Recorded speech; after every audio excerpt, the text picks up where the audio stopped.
Les touristes viennent du monde entier pour visiter Paris, contempler ses grands monuments, remonter le fil du temps et découvrir les saveurs de la gastronomie française.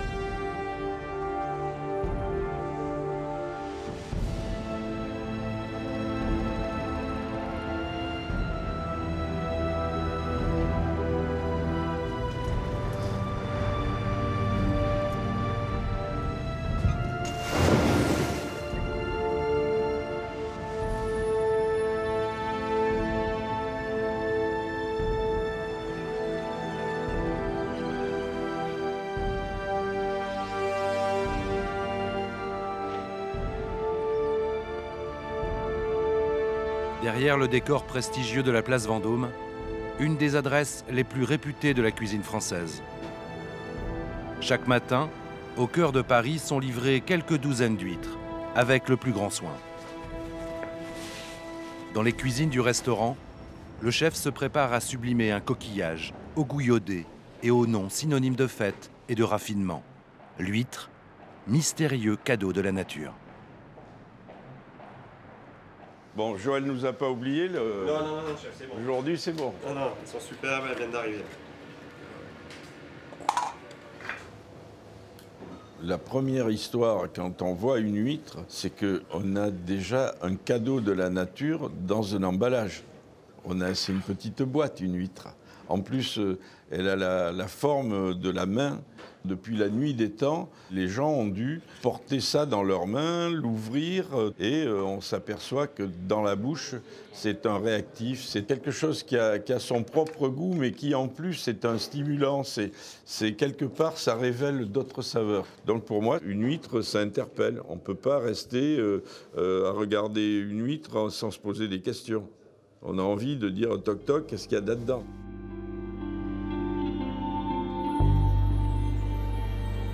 Les huîtres sont apparues sur notre planète il y a 200 millions d'années. Elles sont pêchées depuis la préhistoire. Des traces de gisements fossiles prouvent d'ailleurs leur consommation par les hommes dès le néolithique. Les Romains en feront commerce à travers toute l'Europe. Mais déjà à l'Antiquité, les Grecs prêtent aux huîtres des vertus aphrodisiaques et bien d'autres qualités encore.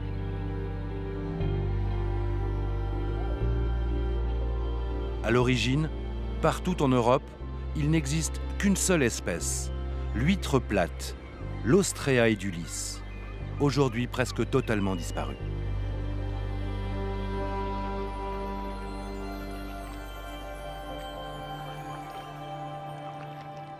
Le terme ostracisme vient de l'huître plate.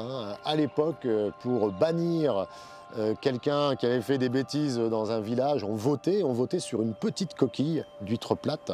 Et donc le terme ostracisme vient de l'huître Ostrea edulis. Stéphane Pouvreau, biologiste marin, est un des plus grands spécialistes de l'huître et de ses mystères.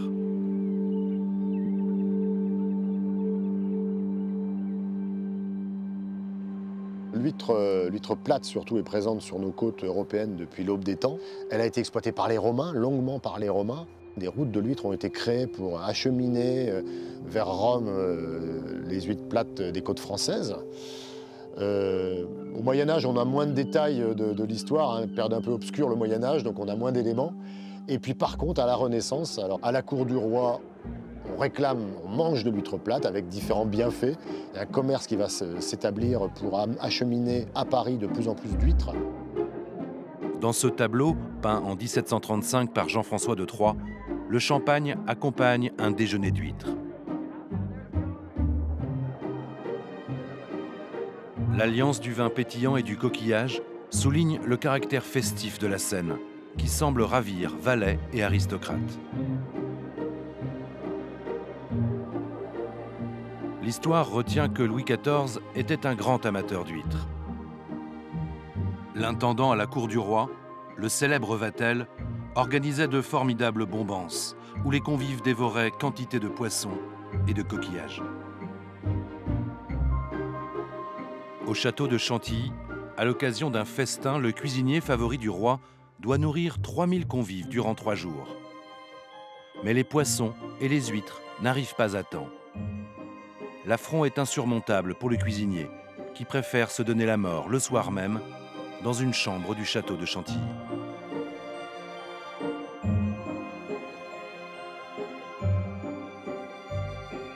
Au XVIIe et XVIIIe siècle, les huîtres sont en vogue sur les tables de l'aristocratie, à tel point que les gisements naturels sont déjà surexploités et s'épuisent. On ne sait plus à quoi ressemble l'huître plate au fond de la Manche à l'époque, on n'a pas d'image de l'époque. On imagine que c'était vraiment des forêts qui tapissaient le fond de la Manche, hein, donc vraiment qui créaient plein d'habitats pour les poissons, pour plein d'organismes. Donc on essaye, voilà, l'idée peut être d'avoir à l'esprit cette idée de forêt d'huître plate qui tapissait la Manche.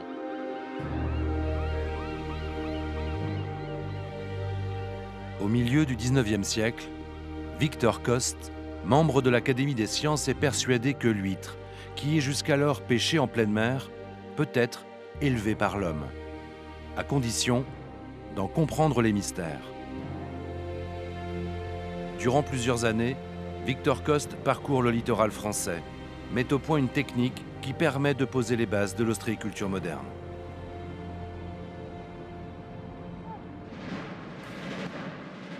En 1863, sous la coupole de l'Institut de France quai de Conty à Paris, l'académicien présente à ses pairs les résultats de ses premières recherches.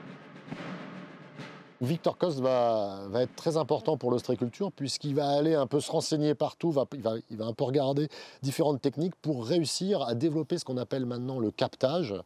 Donc le captage, c'est l'art de récolter des jeunes huîtres dans le milieu naturel sur des structures. Quand la reproduction a lieu, les huîtres pondent et les larves évoluent dans l'eau pendant 2-3 semaines. Puis au bout de 2-3 semaines, elles se fixent, elles cherchent un substrat pour se fixer.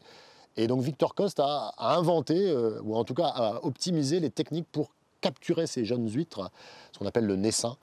Et donc toutes les techniques de captage font partie, enfin en tout cas sont partie des travaux de Victor Coste, et aussi aidés par Ferdinand de Bon à quelques années près. Donc voilà les deux personnes qui ont été un peu les pères de l'ostréiculture moderne telle qu'on la connaît maintenant. En reconnaissance de ses travaux, Victor Coste devient quelques années plus tard président de l'Académie des sciences. Mais au même moment, le naufrage d'un navire marchand va bouleverser l'écosystème marin sur une partie du littoral français. Parce qu'il y a vraiment un engouement pour les huîtres. On amène une autre huître, l'huître creuse, portugaise, en 1863. Le Morlaisien, qui est un bateau qui achemine des huîtres creuses portugaises sur nos côtes, va s'échouer. Une grosse tempête, il va s'échouer. Et donc, pour essayer de sauver, la cargaison d'huîtres va être mise par-dessus le bord. Et ces huîtres vont s'installer, vont biologiquement s'installer, elles vont se reproduire et elles vont relancer en France une nouvelle espèce. L'huître creuse portugaise s'installe en Gironde, puis dans le bassin d'Arcachon, puis à Marennes-Oléron. On est en 1870-1880. Au début, donc 1910-1920, ça y est, l'huître creuse portugaise a envahi toute cette partie du littoral atlantique. Elle est produite, elle est élevée. Et en Bretagne, on a l'huître plate qui est élevée en parallèle. Donc on a à ce moment-là 2 espèces qui sont produites au même moment. On est au début du XXe siècle.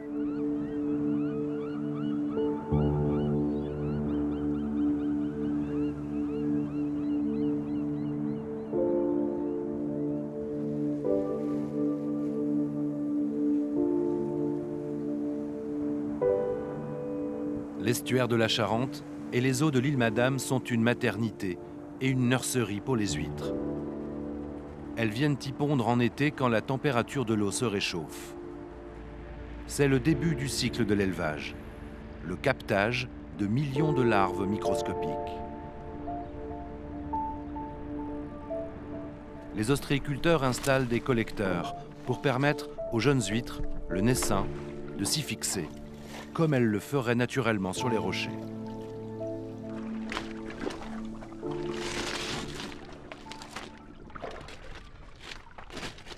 Les larves vont se balader au gré des courants pendant environ 3 semaines. Il faut des températures qui oscillent autour des 20, entre 20 et 22 degrés, ça c'est l'optimum. Et puis pendant 3 semaines, la larve va se promener au gré des courants, ce sera planctonique. Puis au bout de 3 semaines, elle va commencer à couler, elle fabrique sa coquille. Et puis elle va chercher un support pour se poser. Et nous, ce qu'on lui propose, c'est ce genre de collecteur. L'ostréiculture, c'est de l'élevage, c'est-à-dire qu'on va récolter des larves, donc ce qu'on va appeler de la semence, un peu comme un agriculteur qui va faire ses propres semences de blé. Et puis voilà, pendant 3 ans, on va les élever. Alors on a un petit peu aussi des pêcheurs parce que c'est la nature qui nous donne. Quelque part, là, voilà, on prélève ce que la nature veut bien nous donner. Le captage des huîtres dans leur milieu naturel est parfaitement adapté aux besoins des petites productions. Mais lorsqu'il s'agit de produire en grande quantité, les ostréiculteurs achètent leurs naissins à des écloseries. Ces entreprises spécialisées dans la reproduction et la sélection d'huîtres se sont développées en France au cours des années 2000. Elles produisent une huître modifiée génétiquement. C'est une huître stérile, jamais laiteuse, consommée toute l'année. Elle est connue sous le nom d'huître triploïde. En Bretagne, la baie de Morlaix est réputée pour sa beauté et son histoire. C'est aussi la plus importante zone ostréicole du Finistère. On y élève des huîtres depuis 1892.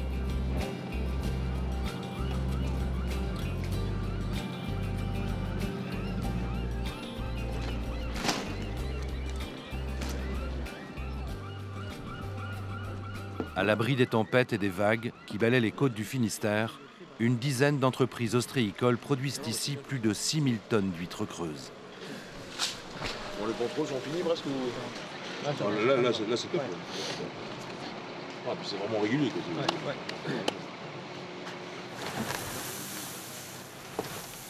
Ces jeunes huîtres n'ont que quelques semaines. Elles viennent de parcourir des centaines de kilomètres en camion, entre l'écloserie où elles sont nées et la baie où elles vont grandir. Donc je prends 25 grammes. Elles sont très fragiles. À chaque livraison, la qualité du naissin et leur nombre sont contrôlés avec le plus grand soin.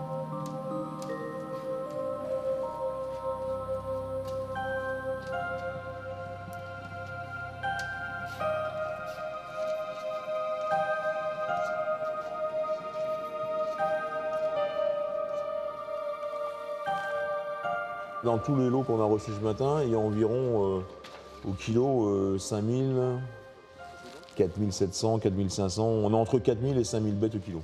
On fait des échantillons de 25 ou 50 grammes 2 ou 3 fois sur chaque caisse pour avoir une moyenne, pour voir si c'est à peu près bon. En général, ça colle à peu près. Hein.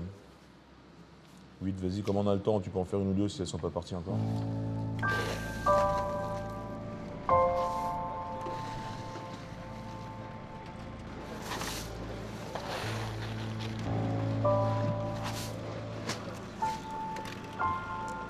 Les huîtres vont grandir dans des poches, puis elles seront posées à même le sable si les parcs ostréicoles sont protégés des vagues et de la houle. Alors, regarde un petit peu. Hop.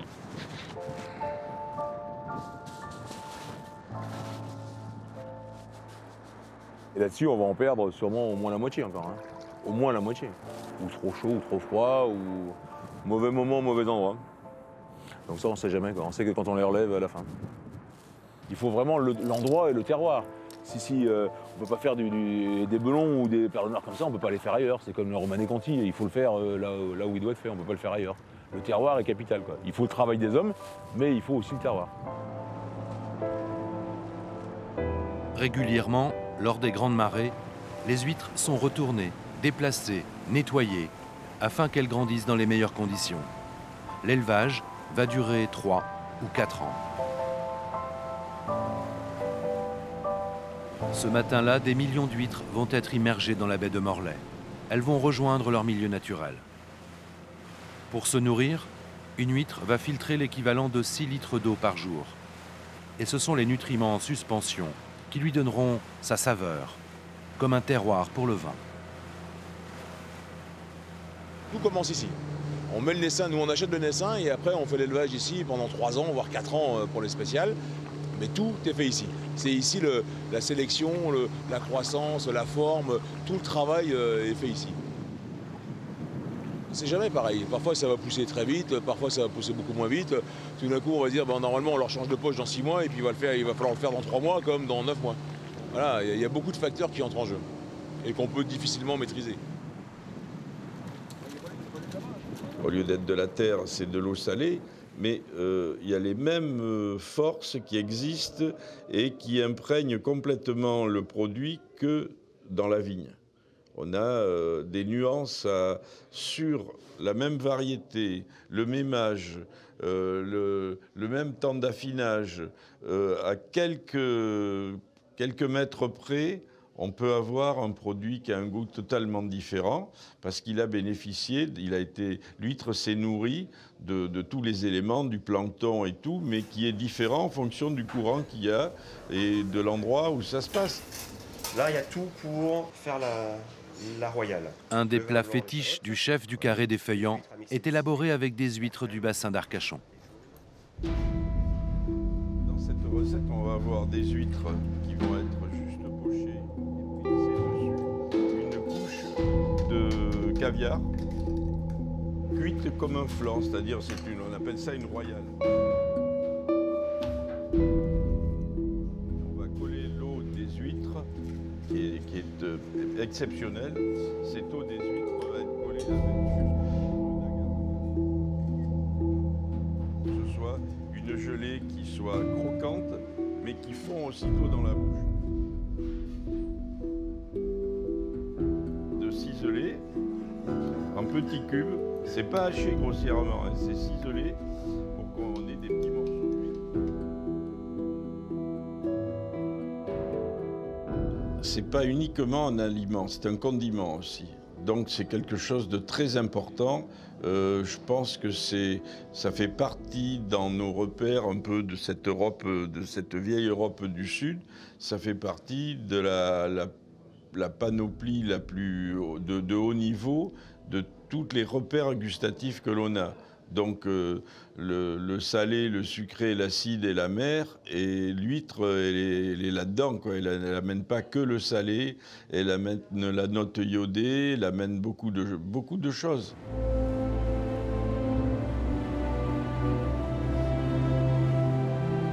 Le golfe du Morbihan vit au rythme des courants de marée.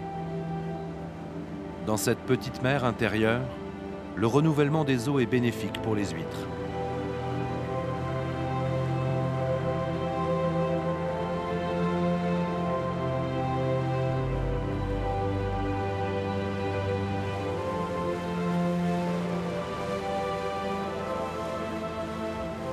On a un petit peu d'avance, mais c'est mieux. Ça va être plus facile pour... Parfois, l'arrivée ici, quand il y a beaucoup de courant, c'est un peu rock'n'roll.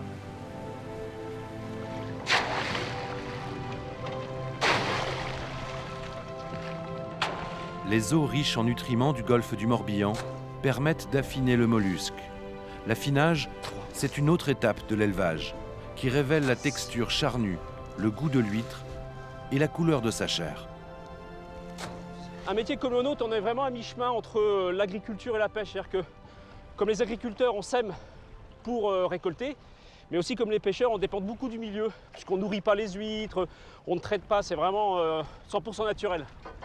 Et je trouvais que c'était un bon mix entre ces deux activités que j'aime beaucoup, que ce soit la pêche, pour laquelle j'ai une petite expérience, et puis l'agriculture, qui est plutôt mon milieu familial. Voilà. On nous appelle les paysans ou les jardiniers de la mer, et je trouve que c'est une bonne image.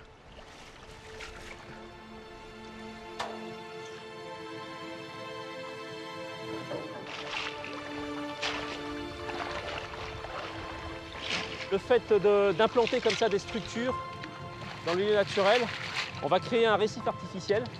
On va avoir une multitude de poissons, de crevettes, une faune, une flore fixée qui va venir se développer. Et quelque part, on va fixer la vie.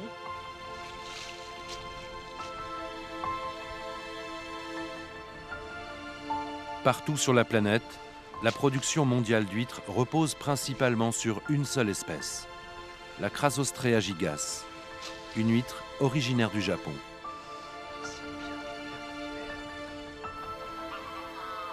Alors, comment et pourquoi cette espèce du Pacifique a-t-elle pu se développer partout dans le monde et remplacer l'huître plate en Europe?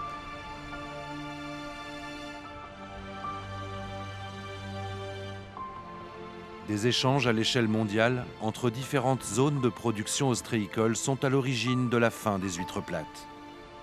Dans les années 70, un groupe d'ostréiculteurs et de scientifiques français en voyage d'études aux États-Unis décide de ramener quelques huîtres. Mais elles sont porteuses d'un parasite qui va décimer quasiment toutes les huîtres plates sur le littoral français.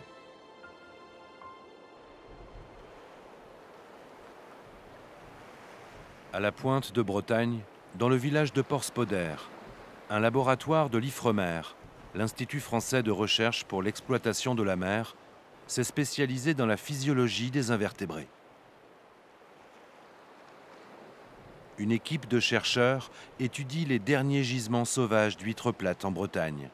Quelques zones en rade de Brest et en baie de Quiberon, encore épargnées par les parasites.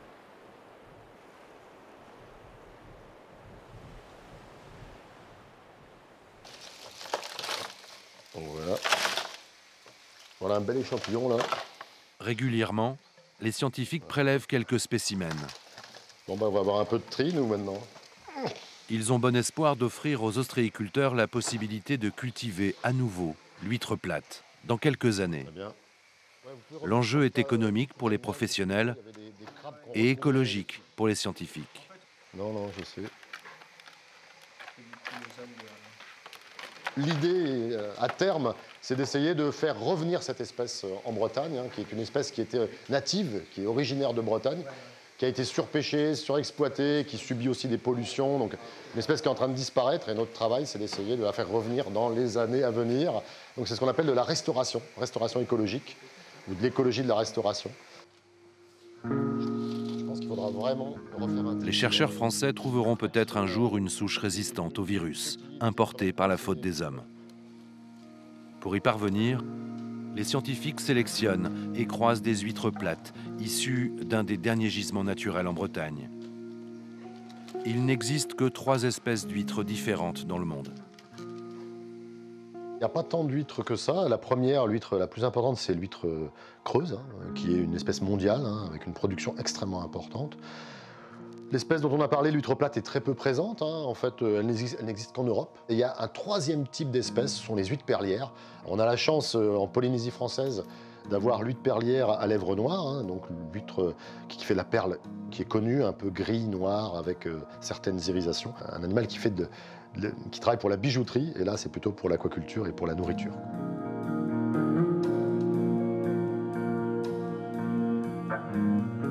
En Australie, dans l'archipel des Boucaniers, l'ostréiculture a un tout autre visage qu'en France. 800 îles sur plus de 1000 km de côte, brûlées par le soleil et baignées par la mer de Timor. Peu de présence humaine, quelques communautés aborigènes, de rares aventuriers et un trésor, la perle blanche. L'huître perlière des mers du Sud produit une nacre d'une grande brillance.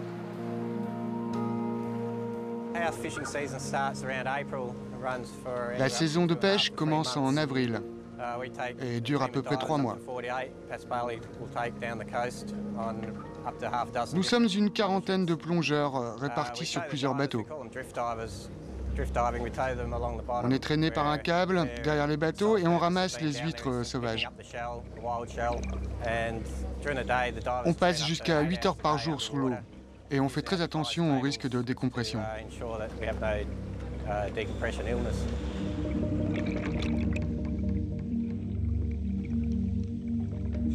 Les plongeurs doivent d'abord récolter les huîtres en pleine mer. Ce sont elles qui permettront la culture des perles. En surface, à bord de ce bateau laboratoire, des techniciens vont greffer un implant de calcaire dans l'animal. Pendant plusieurs années, l'huître va sécréter de la nacre autour de ce petit noyau.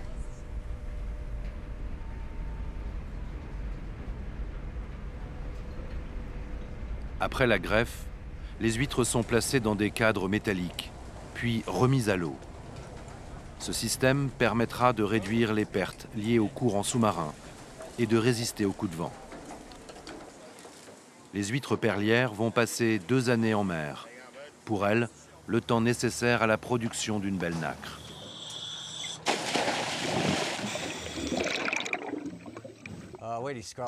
Notre travail sous l'eau, c'est comme travailler sur un chantier. C'est très physique. Imaginez que vous poussez une brouette au fond de l'eau 8 heures par jour. On est à 20 mètres de profondeur, il y a 3 fois plus de pression qu'à la surface. On soulève des charges assez lourdes et on travaille dans des positions qui ne sont pas naturelles. C'est vrai qu'on se fatigue très vite.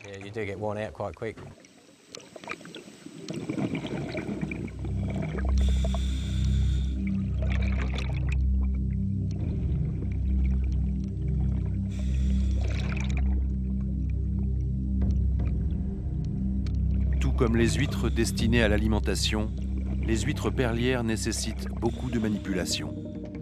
Elles sont retournées, déplacées et nettoyées de leurs algues régulièrement. Pour les hommes, c'est un travail épuisant.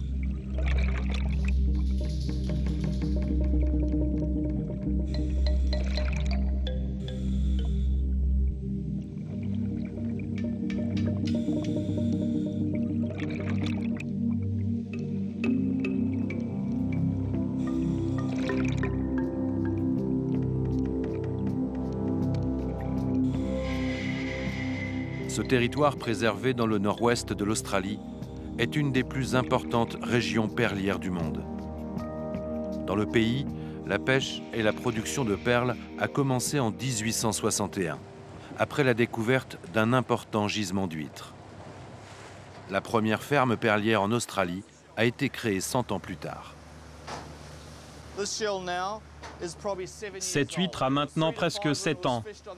Elle avait entre 3 et 5 ans quand elle a été pêchée et elle est restée 2 ans dans les fermes où elle a été nettoyée plus de 50 fois par les gars. Elle est sortie de l'eau hier soir et on l'ouvre ce matin. Et voilà le résultat. Une superbe perle. Bon, venez voir la récolte du jour maintenant.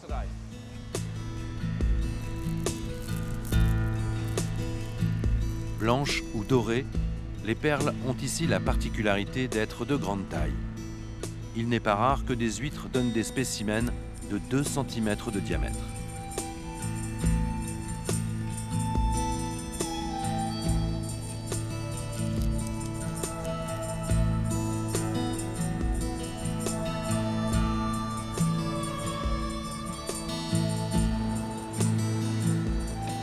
En Bretagne, dans le port de la Trinité-sur-Mer, les ostréiculteurs attendent le lever du jour pour rejoindre leur concession. Une zone de pêche au milieu de la baie de Quiberon. L'équipage part récolter des huîtres élevées en pleine mer. C'est une technique de production à l'ancienne. Les huîtres sont semées sur le sable à une dizaine de mètres de profondeur. Elles grandissent sans l'intervention des hommes.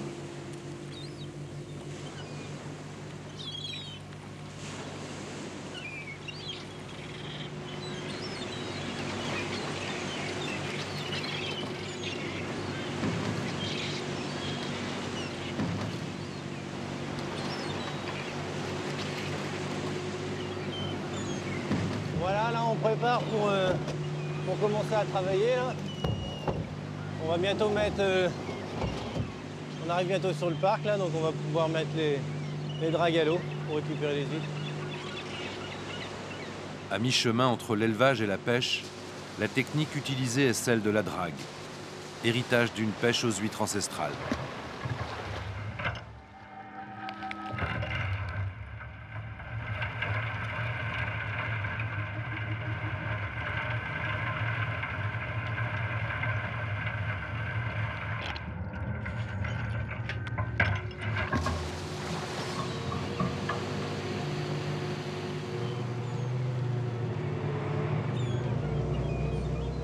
Là, ça balance, il faut que... je vais mettre le cul au vent, je vais la remettre pour l'arrêter.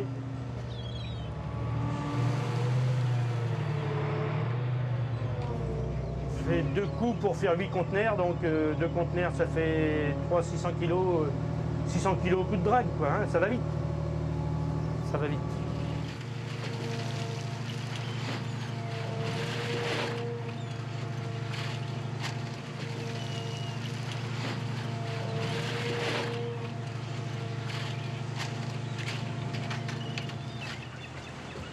C'est bon là? Ouais.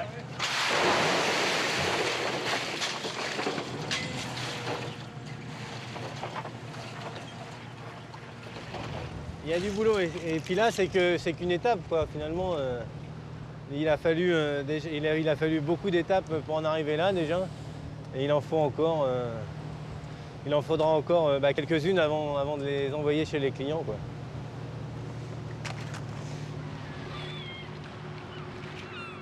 Au rythme de la nature et des marées, l'ostréiculture est un métier harassant, une activité qui ne s'arrête jamais.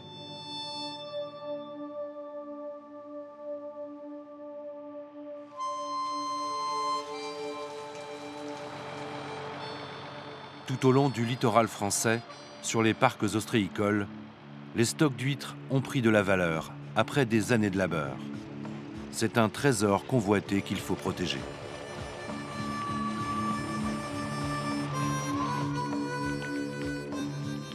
Depuis plusieurs années, on assiste à une recrudescence des vols d'huîtres dans les parcs.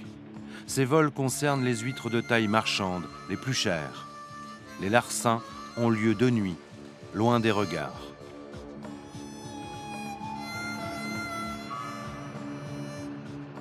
Sur le littoral, les parcs sont quasiment impossibles à surveiller. Ces cambriolages à ciel ouvert sont récurrents. À l'approche des fêtes, des huîtres disparaissent un peu partout. 500 kilos par-ci, 2 tonnes par-là, parfois plus. Les vols sont souvent l'œuvre de professionnels. C'est tout le travail d'une année, hein, c'est clair, qui est sur le parc. Hein. Alors si on se fait voler les huîtres, c'est tout le bénéfice qui s'en va, et puis voilà, hein, c'est clair.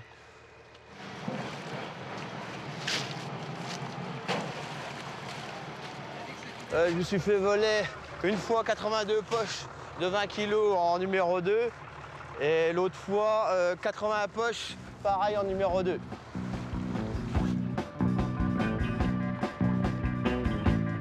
Les cavaliers de la garde républicaine viennent chaque hiver surveiller les plages de Normandie. Depuis plusieurs années maintenant, les huîtres sont sous surveillance. Tout le monde cherche la solution idéale pour empêcher ces vols. Dans le secteur de Marennes-Oléron, les professionnels s'organisent eux aussi.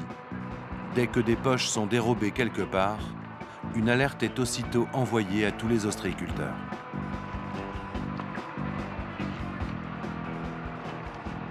On reçoit des messages par la section régionale, le groupement des ostréiculteurs, qui nous prévient. On reçoit des messages comme ça qui nous disent qu'il y a eu des vols, des vols d'huîtres chez d'autres collègues.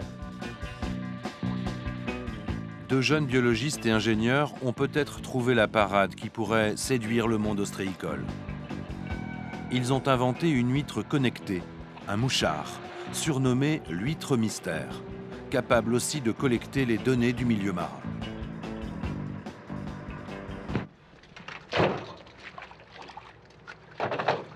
Voilà la dernière version des huîtres mystères. Vous avez déjà vu les prototypes? Non, pas du tout. Ouais. On a travaillé vraiment sur l'encapsulation, la robustesse du plastique avec des systèmes en alvéole et en nid d'abeille. Le principe, il est extrêmement simple. Tu mets tes huîtres dans les poches, dans tes mains, comme tu veux travailler. Et puis à partir du moment où l'huître va bouger, elle va émettre un message à 15 km que tu vas recevoir sur ton téléphone portable.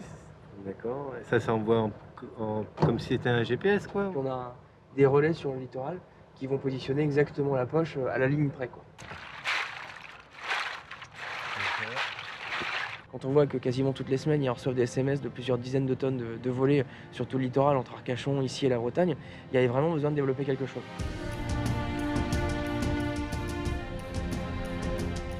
En Charente, tout autour de l'île d'Oléron, ces bassins aux formes géométriques sont alimentés en eau de mer par le cycle des marées. Ce sont les clairs. Elles permettent aux ostréiculteurs d'affiner leurs huîtres avant de les commercialiser. Cette étape adoucit le goût iodé des huîtres. Uniques au monde, les clairs sont en fait d'anciens marais salants reconvertis en bassins ostréicoles au milieu du XIXe siècle. Ces mosaïques entre terre et mer ont même donné leur nom aux huîtres de la région, les fines de Clères.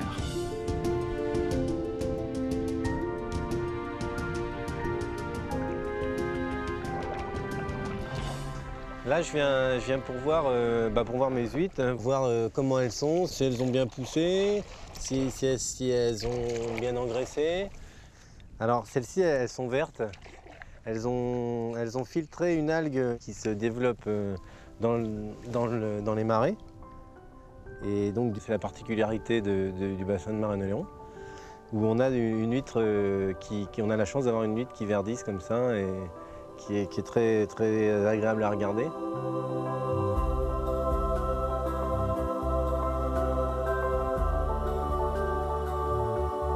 En Bretagne, au sud du Finistère, dans les eaux de la rivière du Belon, des tonnes d'huîtres attendent d'être vendues un peu partout en France et dans le monde.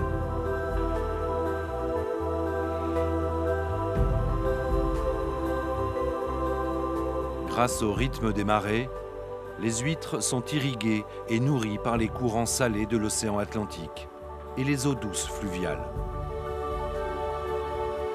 Cette alternance est essentielle pour la qualité du mollusque. Après 3 ou 4 années d'élevage en mer, l'affinage dans la rivière du Belon permet ici de sublimer le goût de l'huître, d'adoucir sa chair et de réduire son taux de salinité. Les huîtres sont très différentes d'un endroit à un autre, de Normandie, de Bretagne, de Charente, d'Arcachon ou jusqu'à l'étang de Thau en Méditerranée. Les huîtres portent en elles toutes les caractéristiques des lieux où elles ont grandi.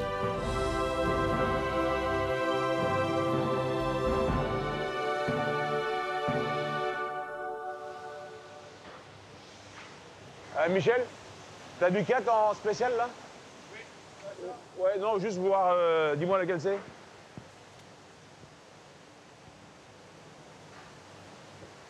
C'est quoi, c'est gris? Avant d'être vendues, les huîtres sont lavées, triées par catégorie de taille. Les spéciales sont les plus charnues, le haut de gamme pour les amateurs. Oh, t'aurais pu le mettre là-bas. On n'en fait pas aujourd'hui ici. On va pas en faire aujourd'hui.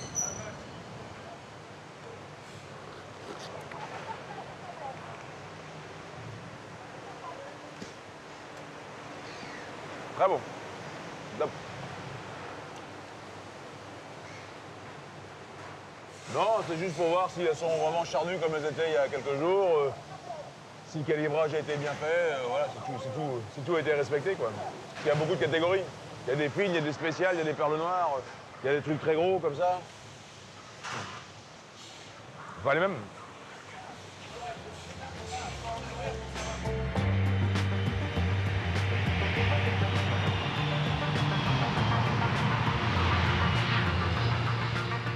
Une poignée d'ostréiculteurs français exportent une partie de leur production en Asie, en Chine.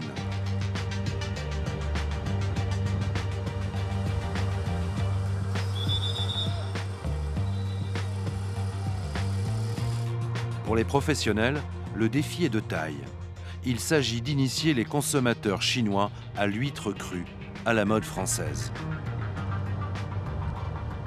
Ce matin, je vais chez mon partenaire local, avec qui je travaille depuis 7 ans, parce qu'il va recevoir l'arrivage des huîtres françaises.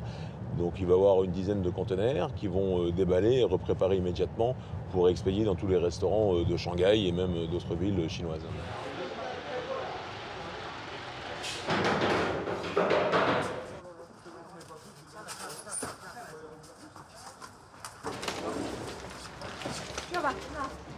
Bon, on va goûter un peu. Ok, vas-y. Ça viens, on va se mettre ici peut-être, non? Autrement, on va les prendre dans la tête.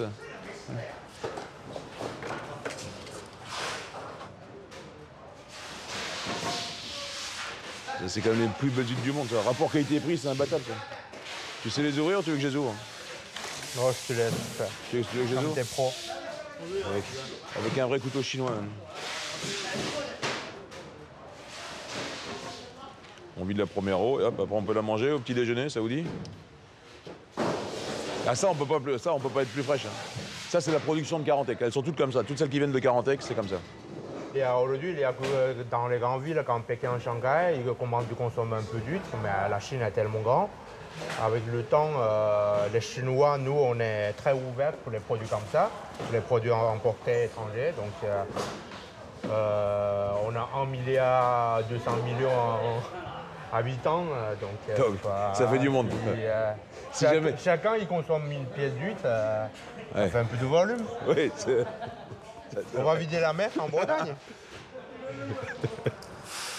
La mer ne sera pas vidée en Bretagne. Et les ostréiculteurs français ne sont pas prêts de conquérir la totalité du marché chinois. Ils visent simplement là-bas la clientèle haut de gamme.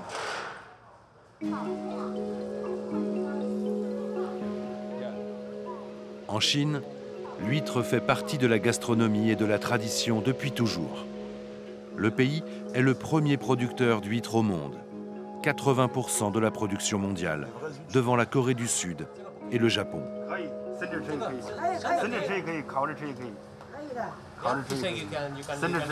Oh, si vous voulez les goûter. Ah non, moi je ne goûterai pas. Non? Ah non. Non.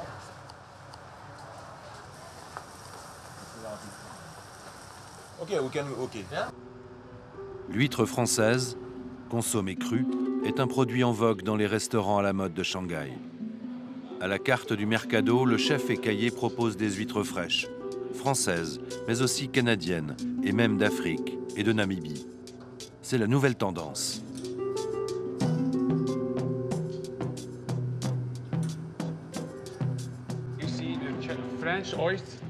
Les huîtres françaises sont vraiment très belles. Vous pouvez même sentir l'odeur de la mer. Elles sont très fraîches, vraiment. Vous pouvez les ouvrir dès qu'elles sortent de l'eau et les déguster. Elles sont fraîches. L'huître française ici, on la mange comme chez nous, comme en Europe. Donc ils les ouvrent, ils les mangent crus. Ou assaisonnés ou préparés par des chefs. Mais c'est souvent cru sur des plateaux de fruits de mer comme on a en France. Les huîtres chinoises, ils les mangent en soupe, en bocaux, toutes préparées, mais jamais crues en tout cas. C'est trop risqué. Ici, dans la région, les eaux ne sont pas de bonne qualité. Donc, nous ne pouvons pas manger d'huîtres chinoises crues. C'est pour ça qu'on importe des huîtres françaises. Elles sont de bonne qualité et bien meilleures. Comme sur les tables de l'aristocratie de Rome il y a 2000 ans, les huîtres françaises continuent de séduire les gourmets. Elles ne voyagent plus en charrette, mais parcourent le monde en avion. En Chine, l'huître est devenue l'un des symboles de l'art de vivre et de la gastronomie française, au même titre que le foie gras ou les vins de Champagne. Donc, Jean-Jacques, si tu veux manger les huîtres à la façon chinoise, on peut essayer de mettre les huîtres pochées dans la soupe. D'accord. Parce que après tous les ingrédients, on a mis dans la soupe, donc la soupe a un goût spécial. D'accord. D'accord. Ok. Bon, fais-moi voir alors. Vous goûtez?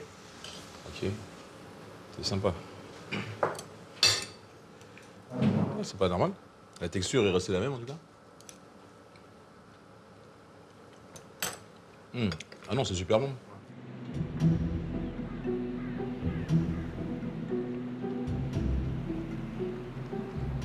« 70% de la production d'huîtres en France est vendue à l'occasion des fêtes de fin d'année. Plus que quelques jours avant Noël. Partout sur le littoral français, les ostréiculteurs enchaînent les journées de travail sans fin. Ils se préparent à vivre les heures les plus intenses de leur année.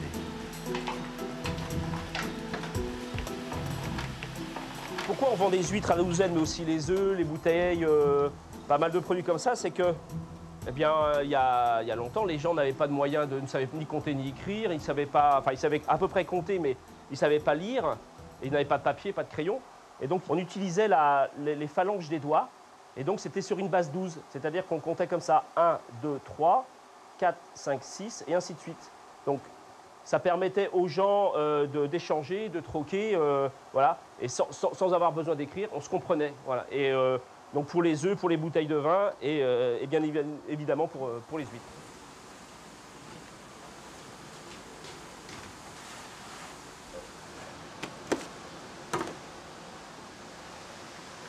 Bah ouais, ça y est, c'est la grosse semaine de mise en bourriche.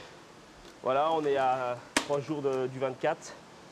On est un petit peu à fond là tous, les journées sont longues. Mais bon, voilà, ça va pas durer.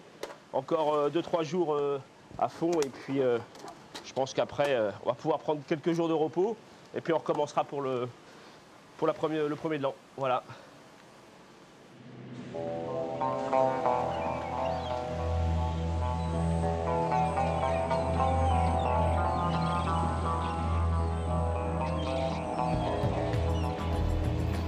Ah là là. Encore une palette là qui reste? C'est la dernière?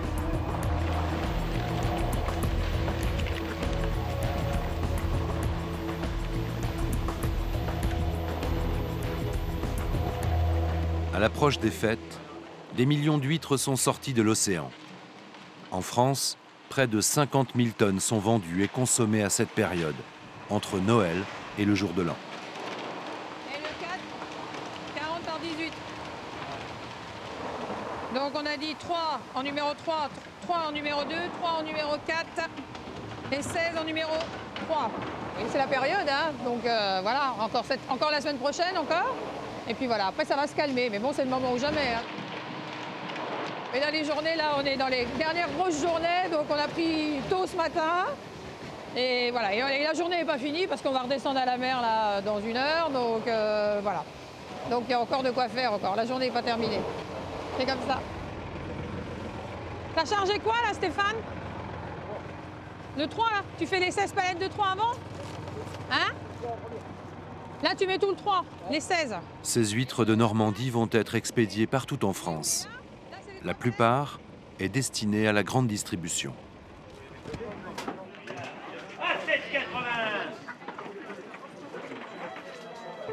À la veille de Noël, les huîtres sont les reines des marchés français.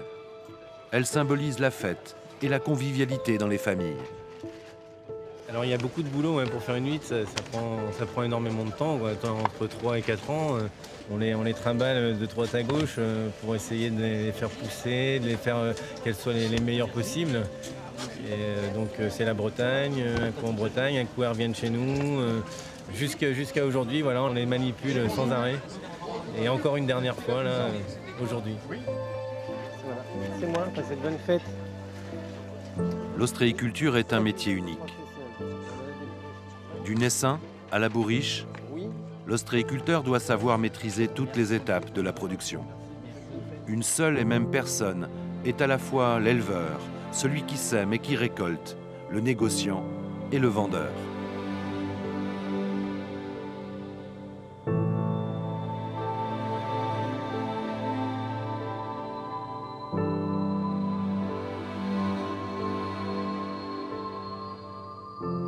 Les scientifiques tentent encore de percer le mystère des huîtres. Aujourd'hui, cet étonnant mollusque filtreur aide les chercheurs à analyser l'évolution des climats et l'acidité des océans. L'huître est une sentinelle de la qualité du milieu dans lequel elle se nourrit.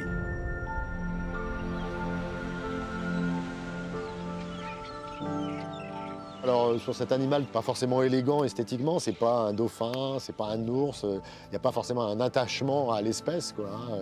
Mais finalement, ce petit animal anodin raconte toute la force de l'humanité, sa bêtise aussi. Et puis je pense que là, comme on est en train d'essayer de rattraper le coup, de restaurer la nature, raconte aussi peut-être un meilleur avenir où on va essayer de faire réapparaître cette espèce pour peut-être un peu sauvegarder ou restaurer les bêtises qu'on a pu faire.